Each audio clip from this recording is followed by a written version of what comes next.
જામનગરમાં સમર્પણ સર્કલ નજીક બાલ મુકુંદ સોસાયટીમાં રણછોડ રામજીભાઈ સોનગરા નામનો એક રહેવાસીના મકાનમાં ₹1.63 લાખના દાગીનાની ચોરી થઈ હતી એવી ફરિયાદ નોંધાયા પછી પોલીસે તરત જાહેર કર્યું છે કે અમે આ ચોરીના આરોપીને પકડી લીધો છે। પોલીસે આ ચોરીના આરોપસર એક રિક્ષા ચાલકને રિક્ષા સાથે ઝડપી લીધો છે।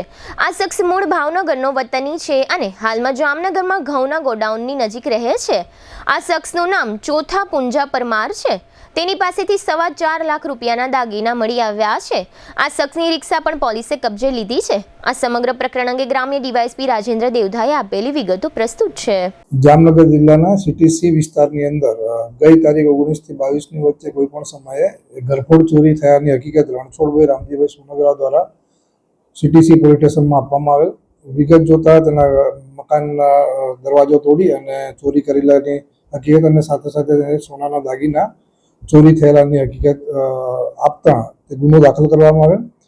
જે અનુસંધાને લોકલ એલસીબી ટીમ દ્વારા એસઓજી દ્વારા અને લોકલ પોલીસ દ્વારા તપાસની આરંભ કરેલ। અલગ અલગ દિશામાં તપાસ કરતા જેમાં કમાન્ડ કંટ્રોલ રૂમમાંથી સીસીટીવી ફૂટેજ આધારે એની લિંકઅપ મેળવી તપાસ કરતા શંકાસ્પદ ઈસમ જણાયેલ। જે અનુસંધાને રિક્ષાવાળા ઈસમ છે ચોથાભાઈ પુંજાભાઈ પરમાર, મૂળ રહેવાસી છે મહુવા ભાવનગરના, પણ હાલ તેઓ રહે છે અત્યારે મૂળદેવ પેટ્રોલ પંપ ઘઉંના ગોડાઉનની પાછળ હેમંતભાઈ આહિરની ઓરડીની અંદર રહે છે।